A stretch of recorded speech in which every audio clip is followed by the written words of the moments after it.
दोस्तों मित्रों नमस्कार। हम फिर हाजिर हो गए हैं अमृत कथा में।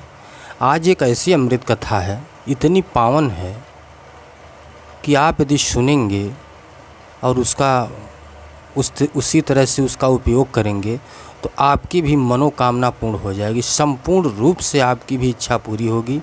जो आप चाहते हैं वह ज़रूर होगा, यह निश्चित है। यदि आप परेशान रहते हैं ज़्यादा किसी चीज़ से तो आप यह काम ज़रूर करना। इसको ज़रूर सुनिएगा, शुरू से लास्ट तक सुनिए और क्या करना है आप भी कीजिए और आप भी अपनी मनोकामना पूर्ण कीजिए। मित्रों, एक समय की बात है कि भगवान श्री कृष्ण की पत्नी ने कहा कि हमें पूजा करना है। तो भगवान श्री कृष्ण ने कहा कि पूजा तो करो, अच्छी बात है, पूजा करना चाहिए। तो उनकी पत्नी ने कहा कि हम जिस फूल से पूजा करूंगी वह फूल इस धरती पर नहीं है प्रभु। तो भगवान श्री कृष्ण ने कहा कि तो कहाँ पर है? तो श्री कृष्ण की पत्नी ने कहा कि यह फूल स्वर्ग में है और आप उसको ले आइए। तब भगवान श्री कृष्ण ने नारद मुनि को बुलाया और कहा कि आप स्वर्ग में जाइए, इंद्र से कहिए कि हमें पारिजात का वृक्ष चाहिए, पारिजात का वृक्ष चाहिए और हमें यह पेड़ दे दीजिए पारिजात का। नारद मुनि की बात सुनकर इंद्र बड़े सोच में पड़ गए। तब सोच विचार करके कहा कि हम इस वृक्ष को नहीं दे सकते, क्योंकि यह वृक्ष स्वर्ग की संपत्ति है, यह पृथ्वी लोक पर नहीं जा सकता। तब नारद मुनि लौटकर भगवान श्री कृष्ण के पास पहुँचे और भगवान से कहा कि हे भगवान, इंद्र ने मना कर दिया वृक्ष देने से। तब भगवान श्री कृष्ण ने कहा कि वृक्ष तो लाना ही पड़ेगा, क्योंकि लक्ष्मी जी का आदेश है। भगवान श्री कृष्ण ने गरुड़ को बुलाया और कहा कि चलिए स्वर्गलोक में युद्ध करना है और पारिजात का वृक्ष धरती पर लाना है।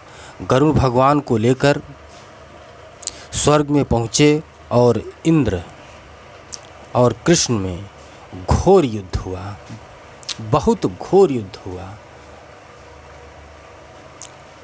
इंद्र हार गए और पारिजात का वृक्ष दे दिया। भगवान ने कहा कि हम वृक्ष ले जा रहे हैं, इसका अंश कुछ धरती पर रह जाएगा और बाकी वृक्ष हम आपको लौटा देंगे। तो भगवान श्री कृष्ण उस पेड़ को लेकर आए, पारिजात के वृक्ष को लेकर आए धरती पर। लक्ष्मी जी ने पूजा किया और फिर कुछ अंश को छोड़ करके धरती पर और फिर स्वर्गलोक में भगवान श्री कृष्ण ने पहुंचा दिया। आप भी पारिजात का फूल कहीं से भी मंगा लीजिए, उस पेड़ को या तो लगवा लीजिए मंगा करके, ख़रीद करके, या कहीं हो तो वहाँ से लाइए और पूजा करके अपनी सभी मनोकामनाओं को पूर्ण कीजिए। यह 100% सत्य है कि आप यदि उसकी पूजा करेंगे तो निश्चय ही आपकी भी मनोकामना पूर्ण होगी। मित्रों, दोस्तों, क्योंकि उसमें भगवान श्री कृष्ण ने कहा था कि जो इसकी पूजा करेगा उसकी सर्व मनोकामना पूर्ण होगी। यह निश्चित है, यह सत्य है, यही धर्म है। यह हम कह रहे हैं, यानी भगवान श्री कृष्ण ने कहा था।